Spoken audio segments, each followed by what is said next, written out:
What are we discussing on today's Locked on Diamondbacks podcast? With the D-backs leaving the winter meetings empty-handed, what is up next for Mike Hazen and this D-backs front office this free agency?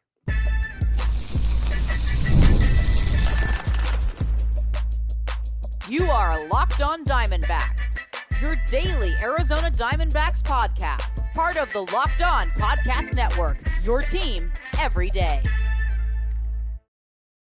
Welcome into the Locked on Diamondbacks podcast, part of the Locked on Podcast Network, your team every day. Listening to who? The always charismatic host of this podcast, Millard Thomas, multimedia journalist and a graphic designer. So please go check out my website, MillardThomas24downmyportfolio.com. On there you can see all my latest work, from my packages to my articles to my photos and my graphic design. If you want to see more content by me, please follow me on Twitter at CreatorThomas24 for the personal account, or look up Locked on Diamondbacks, both Twitter and Instagram, for the podcast handle. Even hit Millard.Thomas123 for my personal Instagram. Thank you for making Locked on Diamondbacks your first listen every day. I would not be able to do this podcast without you, my loyal listeners, sharing, subscribing, reviewing, doing all that so I could do this podcast for you. Thank you. It's free. It's available on all platforms, so please continue to tell your friends. And one of those platforms is YouTube. Please hit subscribe to Locked on Diamondbacks on YouTube. On today's podcast, we're going to discuss a little bit of the winter meetings. They're officially over. D-backs leave empty-handed. So what's up next for Mike Hazen, the D-backs front office? Want to discuss a little theory I have about signing starting pitching versus trading for it. And also, I want to discuss the top free agents left that the D-backs still can go after. Today's episode is brought to you by Game Time. Download the Game Time app, create an account, and use code LOCKEDONMLB for $20 off your first purchase. All right, let's get back into the Locked on Diamondbacks podcast.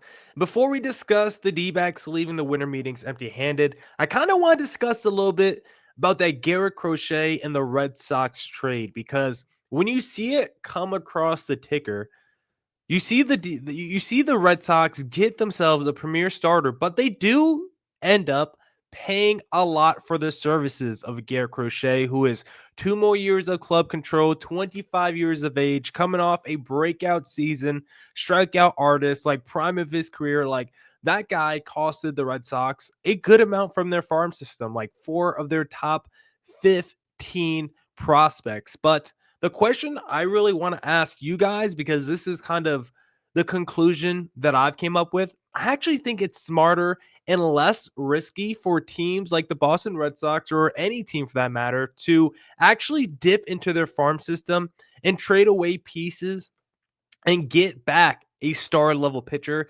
instead of doing what the New York Yankees did or the LA Dodgers did, where you sign these guys who are over the age of 30 to these exorbitant amounts of money and extremely long deals. More specifically, that Max Fried to Yankees deal. Like, Fried, I know, has been like a top 5 ERA guy like the last 3 or 4 years, but he's also a guy who's 31, has dealt with some health issues throughout his past, a terrible postseason pitcher. And it's like, if that guy's not good by year 4, year 5, like if the second half of his deal ends up being bad, like, that's a lot of risk, right? If he's age 36, 37, 38, getting 27 a year, and he's just struggling out there, like, that hurts your team from a team building standpoint. That hurts your team from signing free agents, because you got this money locked up. Obviously, if you're the New York Yankees, you got more money than most franchises, right? But for a lot of teams like the Arizona Diamondbacks, when you sign Zach Greinke to that $200+ million deal, like, if Greinke's not elite for every single season of it, especially those last few years when you're older and past your prime, like,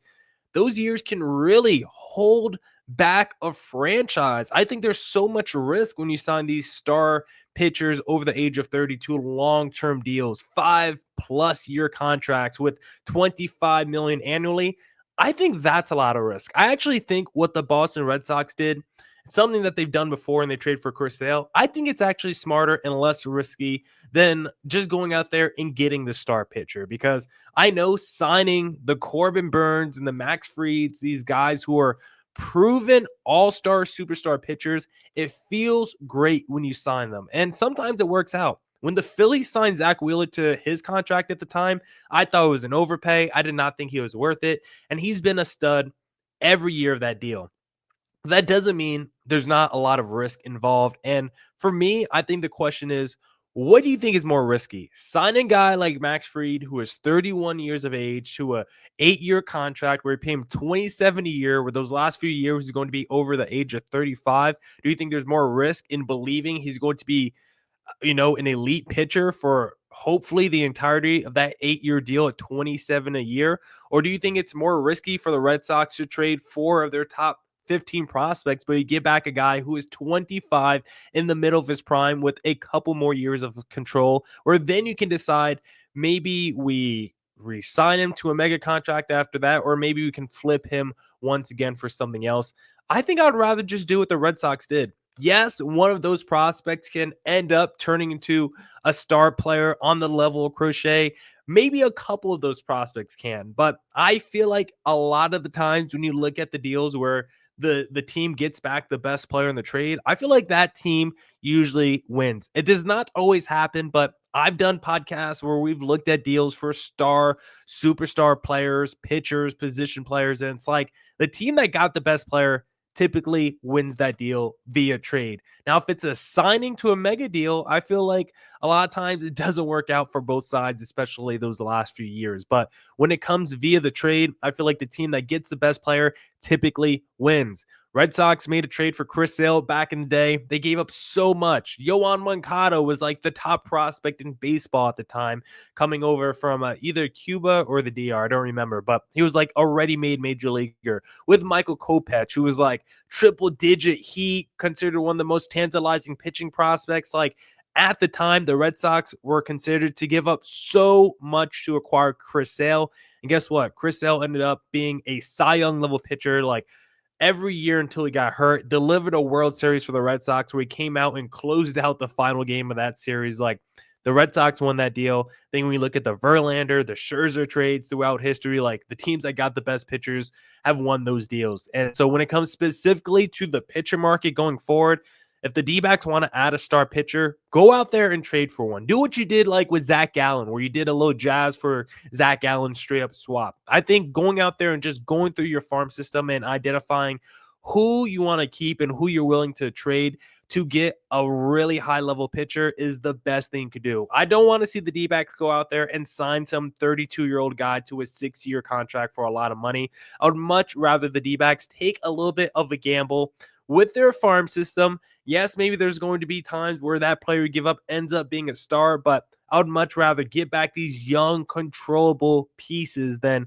go out there and get the aging veteran star player on the open market. And so I'm a big fan of what the Boston Red Sox did to acquire Garrett Crochet. And I hope the D-backs can use that as a little learning lesson going forward if they want to acquire more star pitchers for their own roster.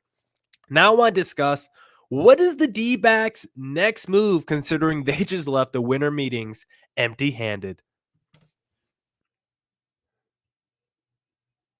And if you're looking to place a little wager, then of course, the best place to do that is going to be FanDuel, because get ready to tackle the NFL action with FanDuel, America's #1 sportsbook. Right now, new customers can bet $5 and get $150 in bonus bets if you win. The FanDuel Sportsbook app gives you everything you need to place live bets on the NFL all in one place. So when you get a hunch in the middle of the game, you can check out the latest stats, view live play-by-play, and so much more on the same page where you place your bets. My favorite thing to do on FanDuel is the same game parlay. When I see the Phoenix Suns are playing, give me Devin Booker over on points. Give me KD over on points when he's playing, of course. And give me the Suns money line. That 3-leg hits. It brings a big smile to my face. If you want a big smile on your face, just visit FanDuel.com. You'll get started with the $150 in bonus bets if you win your first $5 bet. Never waste a hunch and make every moment more at FanDuel, the official sportsbook partner of the NFL. All right. Let's get back into the Locked on Diamondbacks podcast and let's discuss real quick. Let's discuss the D-backs leaving the winter meetings empty-handed. What does it mean? What should the D-backs' next move now be? Because driving around today, listening to Arizona sports, listening to Burns and Gambo was talking about how all winter meetings in Dallas, the D-backs seem to be very, very focused on one free agent in particular.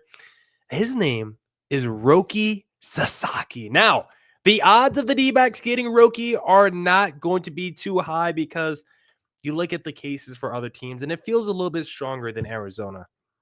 But right now, the reporting for Roki is it sounds like he doesn't need to start with a major market right away. Because remember, Roki is coming in as an amateur free agent. He's going to sign a minor league deal. And so the most amount of money he can get is like $7 million. And so for Roki, when he's going to these meetings, listening to teams, it's not a bidding war. It's not about who can offer the most money. It's about who has the best pitch, who can tell him that they have the best situation for him to win, the best, organization. We're going to put the best pieces around you. We're going to support you better than the other franchises. We're in a better market. We got more opportunities off the field as well. Like all that stuff now comes into consideration for Roki Sasaki because all the money is pretty much going to be similar. And so when we talk about the D-backs and their chance of getting Roki, I don't think it's very high, but I think the fact that it's not a bidding war and it's who can make the best pitch, the D-backs are going to be in the game. And for what Gambo has said on Arizona Sports,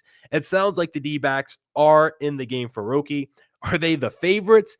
No, but considering the reporting early on has been Roki is not afraid to have a soft landing with like maybe not a major market, but like a mid-major market, maybe even dare I say like a small market.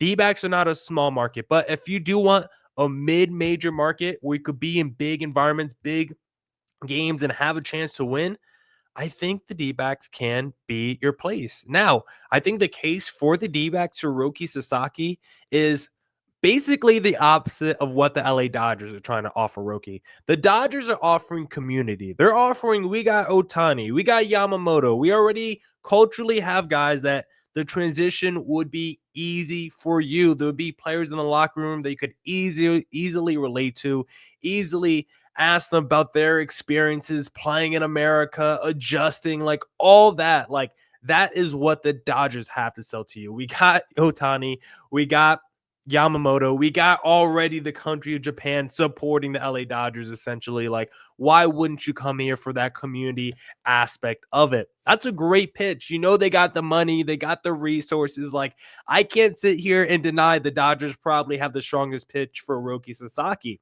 But I think the D-backs do have a strong pitch because I think basically the D-backs pitch is the opposite of the Dodgers pitch. It's kind of like the other side of the coin because the Dodgers are saying, we got all these Japanese stars already here. Come be a part of Team Japan of what we're building here in LA.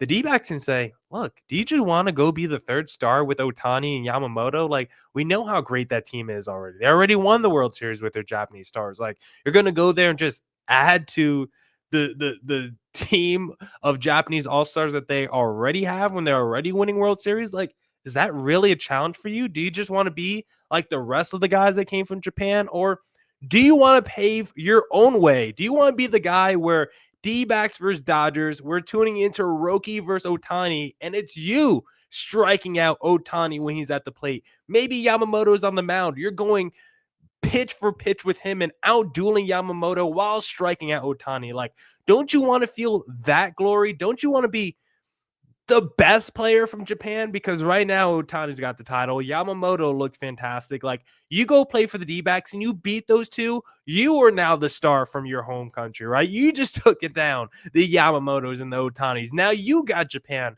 behind the D-backs, behind you. Obviously, Japan's still going to root for those two. But if you can say the stars that came to America first, you're better than them, you're destroying them in big games, I think that's a very interesting pitch for the Arizona Diamondbacks, Roki Sasaki. And I think it's one of the better pitches. The Padres have a good pitch because they're always going to spend money. They have Darvish there that can help, help the transition as well. But the Padres are also a team that's like talking about trading some of their pieces away. Hey, we're not afraid to move Dylan Cease this offseason if a team wants to come get him because we're not sure if we want to pay him the mega contract after this season. Like, okay, I understand that, Padres, but with Musgrove already on the IR or on the IL, I mean, Darvish getting a little bit older, you probably need a Dylan Cease. They also have discussions about maybe open to moving Luis Ariz. Ariz is a really good baseball player. If I'm the D-backs, I would be kind of interested in trading for Luis Ariz. They even have discussions about who is the final guy on the Padres that Xander Bogaerts. There's discussions about the Padres are open to the possibility of trading Bogarts. Well, no crap. He's in year 2 and he's terrible and he has $200+ million left. If anyone is willing to take Xander Bogarts, the Padres would jump on that in a minute. So if I'm comparing the Padres pitch to the D-backs, and the Padres also have guys like Profar and Hot Sun Kim as free agents, like, yeah, I think the D-backs pitch is actually better than the Padres. And it's like, who else is out there that's going to be in the mix for a Roki Sasaki that you're really scared of? Are the Yankees going to be in the mix for Roki? Yeah, potentially. But again, it doesn't sound like Roki wants to go to a team that's like that big of a market. Maybe the LA Dodgers, but only because they're the LA Dodgers already loaded up with Japanese all-stars. If it's just a big market, I'm not sure if Roki just wants to go to one of those places just because. It sounds like he's not afraid to do a soft landing with a mid to even a small market. Now, I don't think Roki all of a sudden is going to sign with like the Tampa Bay Rays or like the Cleveland Guardians or anything like that, but a team like the Arizona Diamondbacks, where Arizona, Phoenix is actually a pretty big media market, a team like the D-backs continue to say they're committed to winning and building this roster and getting back to the World Series, and I believe that is the case. Yes, the Yankees are meeting with Roki Sasaki, but I don't think they're going to get him. I think it's going to be one of these mid-major market teams. I think a team like, I'm not saying the Rangers are going to get him, but like on that level of franchise, like those tier 2 franchises, the D-backs, the Rangers, I think those guys, those franchises are definitely more into getting the Rockies. Even a team like the Chicago Cubs, if they ever want to pony up the money and actually go get a guy like that. They just got Shoto Imanga last year, who was really incredible from coming overseas. Maybe you go out there and get Roki Sasaki as well. Roki has been setting up his meetings with his suitors. He's got the Dodgers, he's got the Padres, he's got the Yankees all on deck. It sounds like he might even prefer the East Coast, so that does hurt the D-backs pitch a little bit. But if I'm comparing the D-backs pitch to the Dodgers, the Yankees, the Padres, like, why don't the D-backs have a pitch as good as any of them? They've been to the World Series in the last couple of years. They have a great up-and-coming roster with young players and stars like Marte, Carroll, you got Moreno, you got Geraldo Perdomo. Yes, we're going to lose some bats this offseason, but our pitchers, our rotation has a great chance for a bounce back, especially if you add Roki in the mix with a Gallen, a Kelly, and a Fott, and then either Erod, Monty, or Ryan Nelson. Add another reliever too, and I think this D-backs pitching staff could be cooking. So Mike Hazen, I know it's going to be tough. I know a lot of teams are going to be making their pitch to Roki, considering all the money is going to be the same. But I think Hazen, with the right pitch, has a very enticing offer for Roki Sasaki. Now I want to discuss the top free agents left that the D-backs can still go after this offseason in segment number 3. And if you're looking to buy tickets, then the best place to do that, of course, is going to be Game Time, because Game Time is the best place for last minute tickets on sports, concerts, comedy, theater, and more. My favorite thing about Game Time is this little feature called All in Pricing. When you toggle that feature on, you can see the total cost up front with no surprise fees at checkout. You can even get a panoramic view of your seat before you buy, so you know exactly what you're purchasing. Take the guesswork out of buying tickets with Game Time. Download the Game Time app, create an account, and use code LOCKEDONMLB for $20 off your first purchase. Terms apply. Again, create an account or redeem code LOCKEDONMLB for $20 off. Download Game Time today. What time is it? Game time. All right. Let's get back to the Locked On Diamondbacks podcast, and let's discuss still some top free agents that are out there that are attainable for the D-backs, because I'm not going to talk about all the top MLB free agents. Like, I know Corbin Burns is still out there. Considering how pitcher contracts have gone already this offseason, I don't think it's likely the D-backs are going to get them. are going to get him. I also don't think the D-backs are going to sign Alex Bregman. Maybe they will, but I think that would be a gross overpay and a terrible deal. Pete Alonso, I thought maybe he's a viable candidate, but like again, if the D-backs are not going to re-sign Christian Walker, why are they going to sign Pete Alonso? Because right now he's predicted like around 5 years, 125. Like, I don't think that's insane money, actually. I think that's a fine contract for Pete Alonso. I just don't think if you're going to pay him 5 years for 125, why don't you pay Christian Walker 3 for 75 then?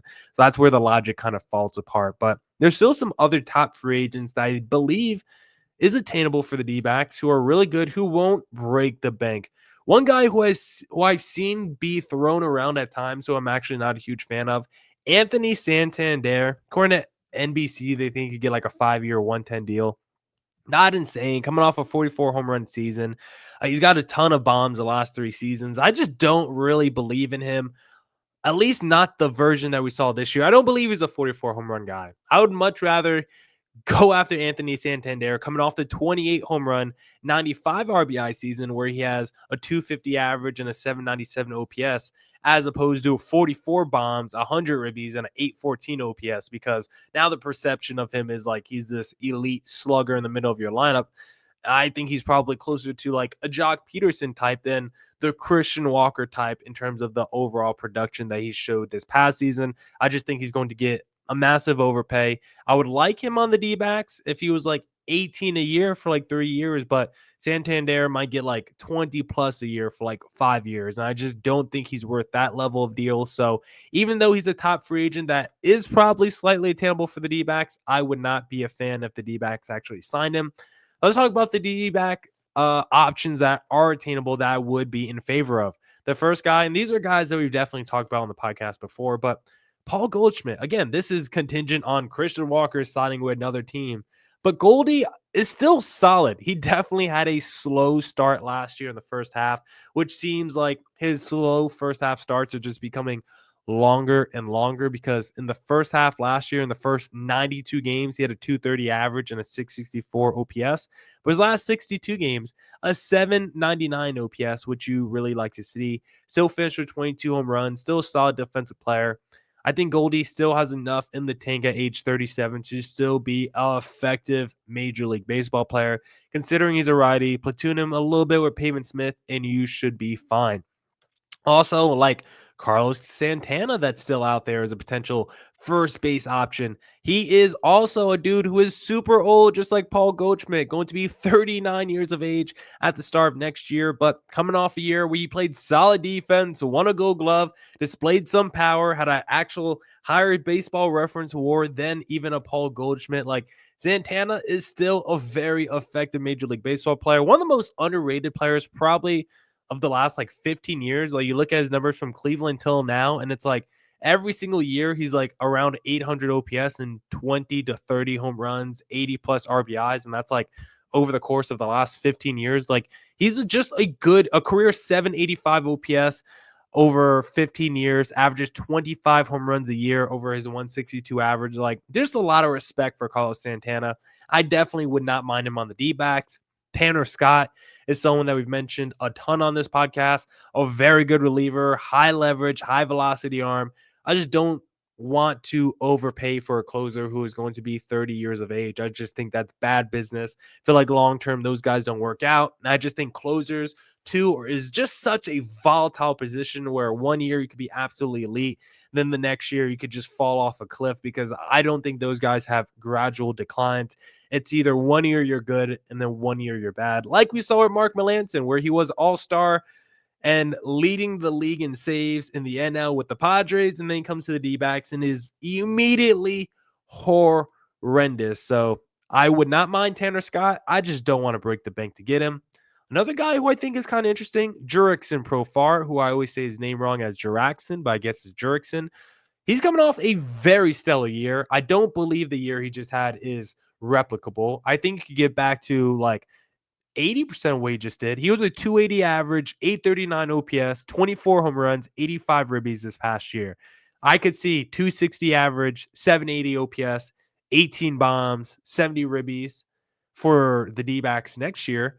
And that could still be a very good, very productive season, just maybe not the all-star season he just had in 2024. And I would be fine with that. If he can just get back to the guy we saw in 2018, 2019, where he's like a 750 OPS, 20 home run guy with the Rangers and A's, like from a production standpoint, like that's all the D-backs need offensively. And the real reason why I'm interested in Profar is because of his defensive versatility. A guy who mostly played left field in 2024, but has taken games at first base the last couple years, also some games at second base. I mean, came up through Major League Baseball as an infielder. And if you just look at his career game log, I mean, he's got 52 starts at first, 192 at second, 399 in the outfield. Like, he can really play everywhere. He's got some shortstop. He's got some third base. It's like, I love the versatility of Jurickson Profar. He's got 466 innings at first base.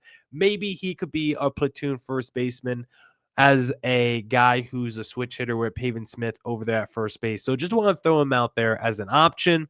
Jeff Hoffman, reliever, back end guy, has been a godsend for the Phillies the last couple years as a breakout guy after being a dude who was just a really bad pitcher, mediocre with the Rockies for a while, trying to figure it out.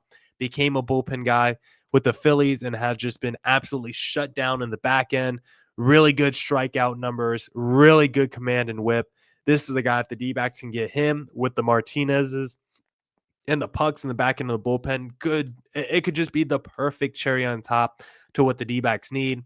Same with Kirby Yates, who is super old. He's like 38, 39 years of age, but this was a guy who was a stud with the Padres back in the day.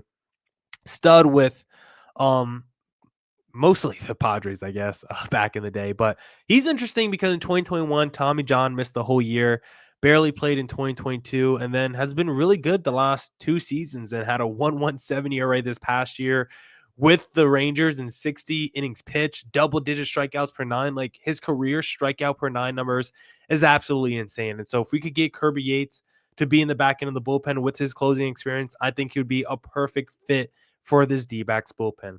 Now, that's it for this edition of the Locked On Diamondbacks podcast. Come back tomorrow for more Diamondbacks news coverage and insight. And as always, stay safe, stay healthy. Doses.